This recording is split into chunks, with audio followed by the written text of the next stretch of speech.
Hello आप सभी को स्वागत है हमारे चैनल यूट्यूब एक खोज में। आज हम सभी वैक की जो इसमें सब्जेक्ट है हमारा स्वच्छ भारत, जिसमें हम पढ़ने वाले हैं यूनिट 2 को। यूनिट 1 की वीडियो डल चुकी है चैनल पर, आप जाके उसको देख सकते हैं, और यूनिट 2 की वीडियो अब आ रही है।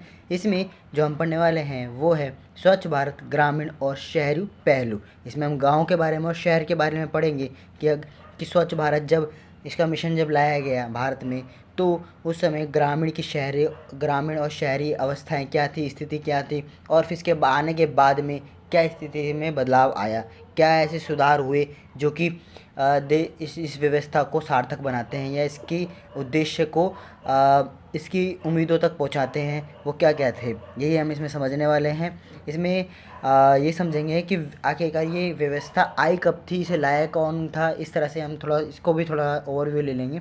तो देखिए, स्वच्छ भारत अभियान स्वच्छ भारत अभियान है जो कि 2014 के समय में हमारे वर्तमान प्रधानमंत्री श्री नरेंद्र मोदी द्वारा लाए गए थे।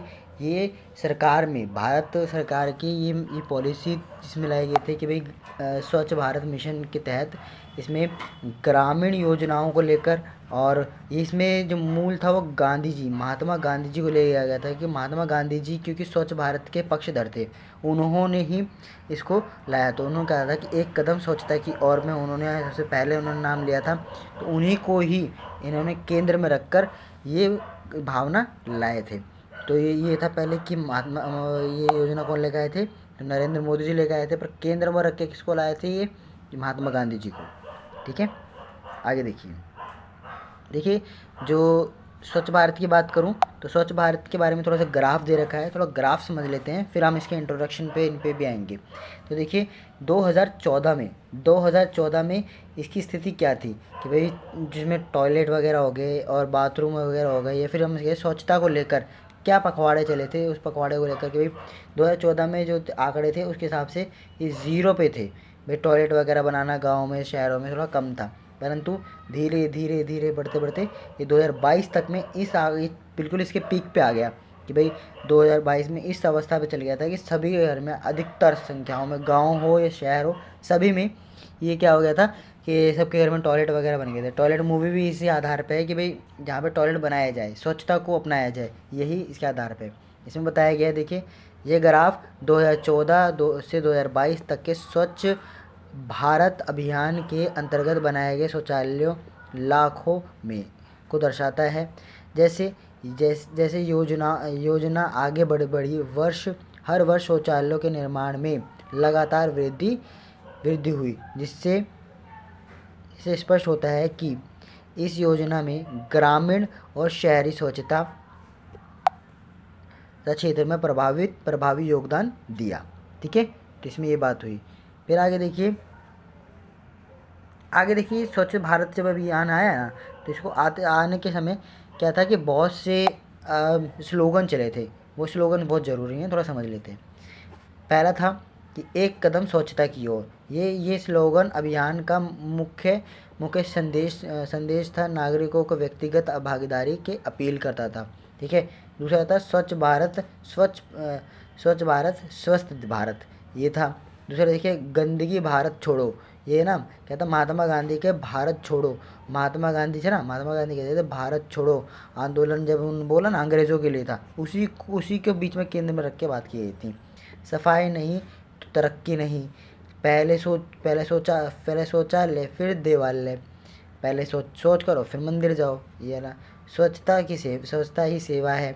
ये भी चलो गांव की ओर स्वच्छता के साथ, जहाँ सोच वहाँ शौचालय, हर घर में शौचालय, तभी होगा भारत निर्मल। ये सभी क्या थे, इसके स्लोगन रहे। इस स्लोगन में से अगर 5 स्लोगन आप याद करके अगर पेपर में लिख देते हैं तो फ़ायदा रहेगा। इसको इंट्रोडक्शन की बात करूँ तो इंट्रोडक्शन में देखिए, स्वच्छ भारत अभियान क्लीन इंडिया मिशन की शुरुआत 2014 में भारत को स्वच्छ और खुले में शौच से मुक्त, ओपन डिफिकेशन फ्री ODF बनाने के उद्देश्य से की गई थी। इस यूनिट में हम ग्रामीण और शहरी क्षेत्रों में इस अभियान के अंतर्गत हुई प्रगति और रणनीतियों स्ट्रेटेजी का विश्लेषण करेंगे। ठीक है, तो देखिए आगे इसमें हम सिर्फ यही पढ़ने वाले हैं कि भाई इसमें कितनी तरक्की हुई, कि ये व्यवस्था 2014 में लाई गई, उसके बाद से अब तक में इसमें क्या बदलाव हुआ, क्या इसमें तरक्की हुई। ये हमने ग्राफ में थोड़ा समझ ही लिया था, थोड़ा और समझ लेते हैं अब। देखिए इसमें थोड़ा सा ये बता रखा है कि स्वच्छ भारत के संकेत क्या थे। भाई स्वच्छ भारत के इंडिकेटर्स क्या थे भाई, कि जिससे हम पता चले कि भाई हम मापदंड है एक तरह से, कि भाई इसको हम कैसे मापन कर सकते हैं कि भाई आखिरकार हमारा भारत किस प्रकार से स्वच्छ बना, या किस प्रकार से क्या हुआ। तो इसके मापदंड हो सकते हैं, पैरामीटर्स हो सकते हैं कुछ, उसको हम देखते होते हैं जो किसी योजना का प्रगति मापने के सहायक होते हैं। देखिए स्वच्छ भारत अभियान के तहत प्रमुख संकेत निम्नलिखित हैं। टॉयलेट कवरेज, घर घर शौचालय निर्माण की वृद्धि, ओपन डिफिकेशन रिडक्शन, खुले में शौच से भारी भारी कमी। अगर इन देखो, अगर घर घर में टॉयलेट बन गए हैं, घर घर में शौचालय बन गए हैं, है ना, खुले में शौच में कमी आ गई है, और वेस्ट मैनेजमेंट सिस्टम, ठोस और तरल कचरा प्रबंधन की व्यवस्था अगर हो गई है हर जगह, तो हम मान लेंगे कि भाई यहाँ स्वच्छ भारत है वो हो रहा है, ये व्यवस्था चलने लग गई है, ये हम समझ लेंगे। ये थोड़ा सा इसमें बताया गया। आगे देखिए, आगे बोलती है कि भाई तीसरा है, इसमें तीसरा पॉइंट, ठीक है, तीसरा पॉइंट है ये। इसमें कहते हैं ग्रामीण क्षेत्र में स्वच्छ भारत कैसे है भैया।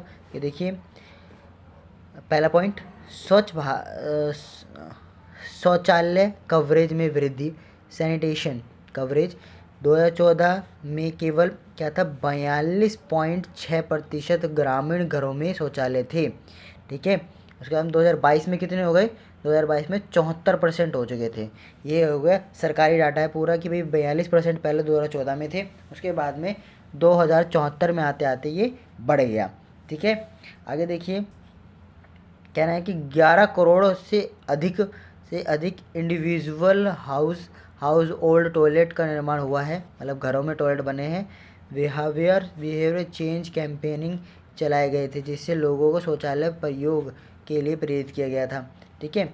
आगे बताते हैं कि जल जनित बीमारियों, मतलब जल जनित बीमारियाँ कौन सी होती हैं, हैज़ा, प्लेग आदि, डेंगू वगैरह जो बीमारियां हैं उनसे भी में कमी आई। महिलाओं एवं बालिकाओं की सुरक्षा में वृद्धि, क्या होता है कि महिलाओं को हो गया, है ना, और बाकी बीमारियां हो गई, ये क्या होती हैं, खुले में शौच करने से हो जाती हैं, तो इनसे भी समस्याओं से भी निवारण हुआ, ये भी इन्होंने बताया। कुछ है ना होता रहता है कि कुछ नाटक वगैरह करवाए जाते हैं, ये हमारे टाइम पे होते थे सब में, 2014 के टाइम पे, जब बाद में हुआ तो गली गली में कहीं नाटक हो रहे हैं, कभी क्या हो रहे हैं, कभी टीवी पे दिखाया जा रहा है, कभी अमिताभ बच्चन का ऐड आ रहा है, कभी इस तरह से ऐड में इनमें भी है ना, क्या है, स्वच्छ भारत को बहुत ज़्यादा प्रेरित किया गया था। तो ये था। क्या आगे देखिए, आगे है कि खुले में शौच मुक्त गांव क्या है, कि एक ओडीएफ गांव वह होता है, ओडीएफ मतलब ओपन डेफिकेशन फ्री मतलब कि खुले में शौच मुक्त, कहते हैं जहाँ कोई भी व्यक्ति खुले में शौच नहीं करता, और सभी घरों तथा सार्वजनिक संस्थानों पब्लिक इंस्टीट्यूशन में शौचालय होते हैं। ओडीएफ घोषित होने के मापदंड हैं कि सभी घरों में सुरक्षित एवं निजी शौचालय हों, नियमित शौचालय उपयोग हो, सुरक्षित अवशिष्ट निस्तारण हो, और गांव की साफ सफाई सुनिश्चित हो। कहते हैं अगला, अन्य गतिविधियाँ क्या है, हाथ धोने की आदत हो, ठीक है, मासिक धर्म स्वास्थ्य हो, ये सॉलिड वेस्ट मैनेजमेंट, ये सभी क्या हैं, खुले में शौच मुक्त गाँव बनाने के लिए ज़रूरी हैं। अगर ये सब होंगे तो गांव स्वच्छ हो जाएगा, ठीक है। ये सभी ज़रूरी है कि भाई हाथ धोना, ये सभी सिखाना, फिर मासिक धर्म के टाइम पे क्या क्या चीज़ें, है ना, महिलाओं को क्या क्या प्रोटेक्शन करनी चाहिए वो सब बताना, सॉलिड वेस्ट होता है उसको भी करना, कि भाई इसको कहाँ इसका निवारण किया जाए, ये सब बताना भी ज़रूरी है। तो ये बताया गया था उस समय भी। आगे देखिए, ओडीएफ प्लान मॉडल क्या था भैया। देखिए ओडीएफ प्लान मॉडल, यहाँ पे ओडीएफ लिखा है, ठीक है, ओडीएफ, ठीक है। ओडीएफ प्लान क्या था, ओडीएफ प्लस विलेज वह है जिसने न केवल खुले में शौच से मुक्ति पाई हो, बल्कि waste management waste management system भी सफलतापूर्वक लागू किए हों। मुख्य बिंदु हैं, देखिए मुख्य बिंदु इस प्रकार हैं कि सार्वजनिक संस्थानों और 80% से अधिक घरों में कचरा प्रबंधन, गांव का वातावरण दृष्टिगत रूप से स्वच्छ हो। ओडीएफ प्लस की श्रेणियाँ कहती हैं, पहला पॉइंट इसमें एस्पिरिंग विलेजेस। शुरुआत की स्थिति में क्या था कि एस्पिरिंग विलेजेस क्या थे शुरुआती स्थिति में, कि भाई वहाँ पे क्या थे, स्टार्टिंग में दिक्कतें थी, परंतु जब ओडीएफ लाया गया तो इससे क्या हुआ, उन्हें बदलाव हुआ। ठीक है। और रिसिंग विलेजेस ठोस और तरल कचरा प्रबंधन लागू कर चुके थे। ये वो थे जो इनको प्रयोग कर चुके थे। ठीक है। मॉडल विलेजेस क्या थे, ओडीएफ प्लस दिखाने में पूर्णतः स्वच्छ। और 2023 में देखिए, पहला देखिए समझिए कि एस्पिरिंग क्या होते हैं विलेज, जो शुरुआती स्थिति में, यानी ऐसे गांव जो कि सिर्फ अभी शुरुआत कर रहे हैं, अभी स्वच्छता की ओर बढ़ रहे हैं। ठीक है। फिर आता है रिसिंग विलेज, वो विलेज जो अभी प्रबंधन लागू कर चुके हैं, वहाँ पे काम चल रहा है, अब काम चलने लग गया, मतलब आधे से ज़्यादा काम हो चुका है, ऐसे विलेज। ठीक है। और फिर मॉडल विलेज, जिसको अब मॉडल बनाया जा सकता है भाई कि हाँ इस गांव को देख के आप सुधरिए, इस गांव को देख के बदलिए, है ना। कहते नहीं है कि जैसे अभी वर्तमान में बोल रहे थे भाई दिल्ली मॉडल इस तरह का है, दिल्ली की एजुकेशन पॉलिसी इस मॉडल पे चल रही है, तो वो मॉडल है, तो वो मॉडल था, उस मॉडल पे अब पूरे देश को चलाया जा रहा है। तो ऐसे मतलब मॉडल बनाए जाते हैं, ऐसी स्वच्छता का एक मॉडल है। मान लीजिए कोई राज्य है, कोई क्षेत्र अगर स्वच्छ भारत में स्वच्छता को लेकर बहुत अच्छी तरह से सुधर जाता है, तो उस मॉडल को पूरे देश में अपनाया जाएगा। तो ये मॉडल था, तो ये मॉडल इस तरह से अपनाया जाता है। ये स्टार्टिंग का पहला पॉइंट है कि यहाँ से शुरू हुआ है, फिर यहाँ पहुँचते पहुँचते वो अप्लाई हो चुका है, यहाँ पे अप्लाई होकर अब माना जा रहा है उसको। ठीक है। अगले देखिए 2.96 यानी 2.96 लाख से अधिक गांव ओडीएफ प्लस घोषित हो चुके हैं। मतलब कि ऐसे गांव बहुत क्या हैं कि 2%, 3% मान लीजिए कि 3% के आसपास ऐसे गांव हैं जो ओडीएफ प्लस घोषित हो चुके हैं, यानी कि यहाँ पे स्वच्छता को लेकर काम चल चुके हैं, पूरी तरीके से वहाँ पे चल रहे हैं, और वो बहुत आगे बढ़ चुके हैं इस चीज़ में। ठीक है। आगे चौथा पॉइंट देखिए, चौथे पॉइंट में शहरी क्षेत्र में स्वच्छ भारत किस प्रकार से हो रहा है। देखिए सतत स्वच्छता, भैया स्वच्छता जो बनाए रखी जाए और आने वाली पीढ़ी भी उसको मान सके, उसके लिए भी बनी है स्वच्छता हमेशा, तो ये है। ठीक है। कहते हैं सस्टेनेबल सैनिटेशन कैसा है, ऐसा स्वच्छता प्रबंधन है जो पर्यावरण प्रभाव को कम करता है और सामाजिक आर्थिक दृष्टिकोणों से भी टिकाऊ हो। भाई ऐसा पर्यावरण या ऐसा स्वच्छता बनाई जाए जिसमें क्या हो, वो पर्यावरण को प्रभाव कम डाले, पर्यावरण पर कम प्रभाव डाले, और सामाजिक और आर्थिक दृष्टि से भी सही हो, टिकाऊ हो। भाई ज़्यादा दिक्कत ना हो उसमें, समाज को भी कोई दिक्कत ना हो, और आर्थिक स्थिति में कोई दिक्कत ना आए, और पर्यावरण को तो बिल्कुल दिक्कत नहीं होनी चाहिए। भाई अब मान लो मैं कचरा लूँ और मैं कहूँ हाँ भाई मुझे साफ़ करना है, इसलिए मैं कचरे को जला दे रहा हूँ, तो ये कचरा ये पर्यावरण को दिक्कत दे रहा है ना, ये है। और अगर मैं बोलूँ कि उसको वो कचरे को ले जाकर भाई साफ मैं किसी और घर फेंक दूँ, साफ़ हो गया, नहीं, तो ये सामाजिक दिक्कत हो जाती है। ठीक है। तो इस तरह से करना है कि कोई दिक्कत ही ना हो, सामने वाले को कोई परेशानी ना हो, तो ये है। ठीक है। सार्वजनिक और सामुदायिक शौचालयों का निर्माण हुआ। भाई यहाँ पे शहरों में क्या हुआ कि सार्वजनिक और सामुदायिक, भाई समाज के लिए टॉयलेट बनाया गया। टॉयलेट ऐसे होगी कि भाई गवर्नमेंटल जो होते हैं वो टॉयलेट्स बनाए गए। अभी देखें तो होंगे रेलवे लाइन पे हो गया, आपके रोड के आसपास में हो गया ना, तो वहाँ पे क्या है बहुत सारे टॉयलेट्स बनाए जाते हैं ताकि लोगों को इसका फ़ायदा हो, निःशुल्क बनाए जाते हैं अधिकतर तो। ठीक है। आगे देखिए प्रयोग में लोगों में जागरूकता और बिहेवियर चेंजेस के लिए भी ज़रूरी था। भाई जागरूकता फैलाई जाए, शहरों में भी ये बहुत ज़्यादा हुआ था, आपने देखा होगा कि हर जगह पोस्टर लगे हुए हैं, दीवारों पे लिखा हुआ है, खंभों पर लिखा हुआ है ना। और गाँव में तो मैंने सुना और देखा भी कि भाई लोग है ना, क्या थे पुलिस वाले हो गए, ये सब हो गए, रात में ही सुबह सुबह पहुंच जा रहे हैं, और जो भी आपको सुबह सुबह शौच करते हुए गंदगी फैलाते दिख गए तो वहीं वो पहुंच के लाइट जला रहे हैं, कुछ ऐसे फ़ोटो वोटो वगैरह खींच रहे हैं, जिससे कि है ना ताकि वहाँ के लोगों को शर्म आए और अपने आप ही वो करना बंद कर दें। तो इस तरह से भी काम हुआ। तो ये भी एक तरह से जागरूकता का ही काम हुआ ना, नाटक वगैरह करना है ना, और ऐड दिखाना, ये सभी जागरूकता को लेकर था काम। ठीक है, आगे देखिए। तो आगे मेरे दोस्त देखो, इसमें आगे बताया गया है कि अपशिष्ट जल और ठोस अपशिष्ट प्रबंधन। भाई जो आपका वेस्ट वाटर होता है और सॉलिड वेस्ट मैनेजमेंट होता है। देखिए क्या होता है, गंदा पानी होता है, नाले का पानी हो गया, गंदा पानी, हमारे घर से गंदा पानी निकलता है ना, वो हो गया। सॉलिड वेस्ट हो गया। सॉलिड वेस्ट क्या होता है, हमारे घरों से ऐसे कचरे जो जिनका कोई यूज़ नहीं है, सॉलिड है, मतलब कि जो तरल से कोई काम का नहीं है, कचरा है, सूखा कचरा हम मान सकते हैं, इस तरह का सॉलिड है ना। तो उन कचरे को क्या था, वो ना तो गलेगा ना सड़ेगा, प्लास्टिक मान लीजिए, तो वो क्या है, इनको इसके लिए भी मैनेजमेंट किया जाना ज़रूरी था। तो क्या कह रहे हैं कि वाटर मैनेजमेंट के लिए क्या किया कि देखो 1500 plus sewage sewage sorry sewage treatment, 2 minute.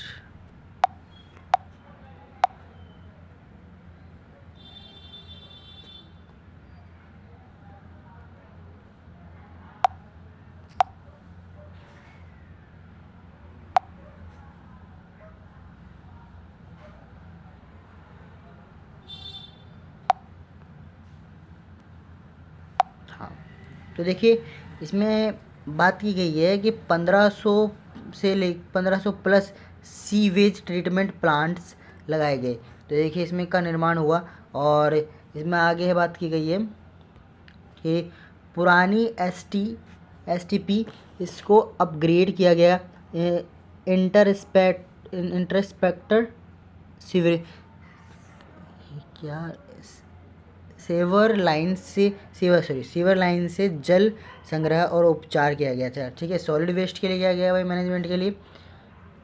Solid इसमें क्या हो गया कि 4300 प्लस शहरों में door to door waste collection शुरू हुआ। भाई इसमें क्या था कि आपका 4300 प्लस शहरों में जाकर door to door waste collection हुआ कि भाई सारा कचरा इकट्ठा किया गया और उसका रीयूज़ क्या हो सकता है वो इसमें लगाया गया।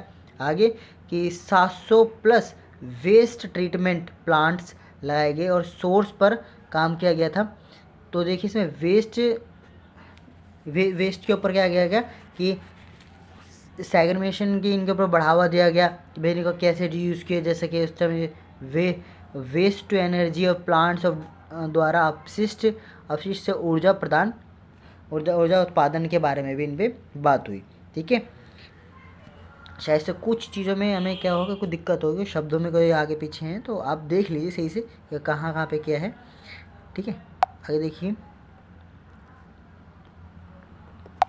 आगे है कचरा मुक्त शहर। कचरा मुक्त शहर क्या है भाई, गार्बेज फ्री सिटीज़ हो, भाई यही तो हमारा मुख्य उद्देश्य है स्वच्छ भारत का। तो देखिए गार्बेज फ्री सिटीज़ वह होता है जहाँ जहाँ सारा कचरा एकत्रित, उपचारित और सुरक्षित तरीके से निष्पादित होता हो, सड़कों और सार्वजनिक स्थलों पर कोई कचरा ना हो।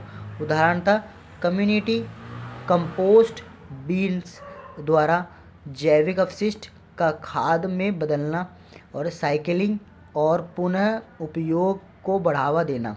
ये क्या है, सिंगल यूज़ प्लास्टिक का प्रबंधन। अभी क्या था, वर्तमान में ना सिंगल यूज़ प्लास्टिक का यूज़ होना शुरू हो गया था। भाई जितनी भी प्लास्टिक है उसका यूज़ नहीं होगा, उसके बाद थैले का यूज़ होगा, है ना। प्लास्टिक क्या होगा, प्लास्टिक का बहुत कम यूज़ होगा, ताकि प्लास्टिक का नुकसान जो हमारे पास में बहुत ज़्यादा बनाने का नुकसान हो रहा है ना, कि बहुत ज़्यादा बनाना पड़ रहा है, फिर उसको हम फेंक नहीं सकते, कुछ नहीं कर सकते, उसको ख़त्म भी नहीं कर सकते, इससे दिक्कत हो रही है, उससे पर्यावरण को दिक्कत हो रहा है। तो इसलिए प्लास्टिक को थोड़ा कम कर दिया भाई, सिंगल यूज प्लास्टिक करो, कम ही प्लास्टिक का यूज़ करो, ये था। ठीक है, यही है हमें कचरे को कैसे रोका जा सकता है। आगे देखिए कि निष्कर्ष में मैं ये कहना चाहूँगा कि स्वच्छ भारत अभियान ने ग्रामीण और शहरी भारत दोनों में स्वच्छता की दिशा में ऐतिहासिक प्रगति की है। यह मिशन केवल स्वच्छता तक सीमित नहीं है, बल्कि यह स्वास्थ्य, पर्यावरण सुरक्षा, सामाजिक गरिमा और सतत विकास के लिए से भी जुड़ा हुआ है। ठीक है, ये है। तो आगे थैंक्स फॉर वॉचिंग। देखिए स्वच्छता अपने आप में एक है ना विस्तृत विषय है, जिसको समझाना थोड़ा हो जाता है कठिन, क्योंकि ये अपने आप में विस्तृत बहुत बड़ा है। और देखिए स्वच्छता हम ना, अगर तुम इसे आसपास की चीज़ों से कनेक्ट करोगे ना तो जल्दी समझ आएगा कि भाई अगर मुझे पेपर में लिखना है कि भाई क्वेश्चन आया कि वहाँ स्वच्छता को बनाए रखने के लिए कैसे किया जा सकता है, या फिर हम देश आपके पास में से कैसे उपाय हैं कि भाई आप आसपास में सफाई कैसे कर सकते हो, क्लीनिंग कैसे कर सकते हो, सैनिटेशन कैसे कर सकते हो। तो देखिए सैनिटेशन इस प्रकार से कर सकते हो कि आसपास में देखो कि भाई कहाँ पे गंदगी फैलती है, लोग कैसे गंदगी फैलाते हैं। भाई अगर मान लो मेरे घर में कचरा निकला तो मैं क्या करूँगा कि आसपास में जाके मैं कहूँगा यार मैं कौन फेंकने जाएगा, आसपास में किसी और पड़ोसी का कर दिया, थोड़ा बहुत अपने अपने घर के आसपास सफाई करी और फिर नहीं घर आगे, तो ये क्या है, ये गंदगी के कारण है। कुछ लोग होते हैं पानी वगैरह होता है, गंदे पानी को नाली में छोड़ दिया, कुछ भी कर दिया, मतलब इससे क्या हो रहा है, गंदगी फैल रही है, नाली नाली चल नहीं रही तो नाली की दिक्कत